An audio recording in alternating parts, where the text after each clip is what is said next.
ఈరోజు మనం చేయబోయే కర్రీ దొండకాయ. ప్యాన్ తీసుకొని ప్యాన్లోకి ఆయిల్ తీసుకోవాలి. ప్యాన్ వేడయ్యాక పచ్చిమిర్చి వేసుకోవాలి. ప్యాన్లో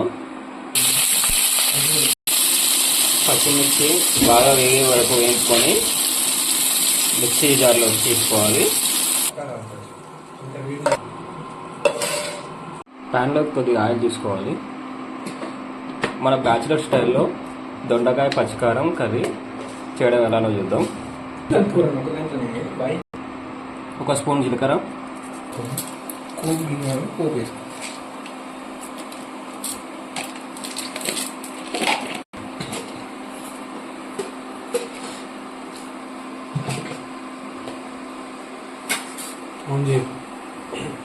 తాలింపు ఫ్రై అయ్యాక ముందుగా కట్ చేసుకొని పెట్టుకున్న ఆనియన్స్ ప్యాన్లో వేసుకోవాలి.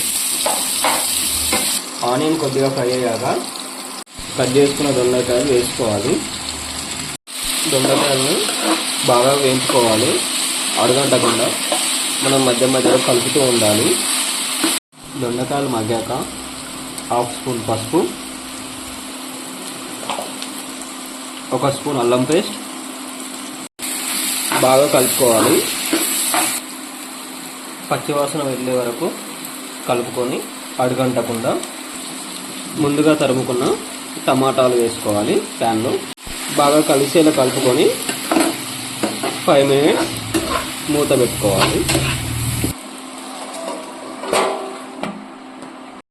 టమాటాలు మగ్గాక మనం ముందుగా రుబ్బి పెట్టుకున్న పచ్చికారం ప్యాన్లోకి తీసుకోవాలి.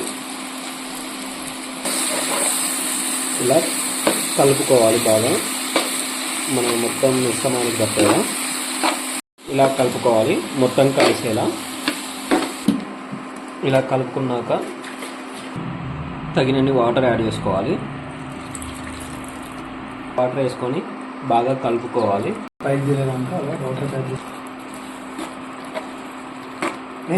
పచ్చికారం పచ్చి వాసన పోయే వరకు ఉడకనివ్వండి.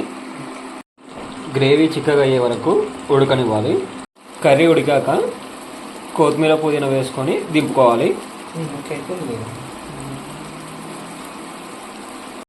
తగిలేటండి నిరంజన్ గారు.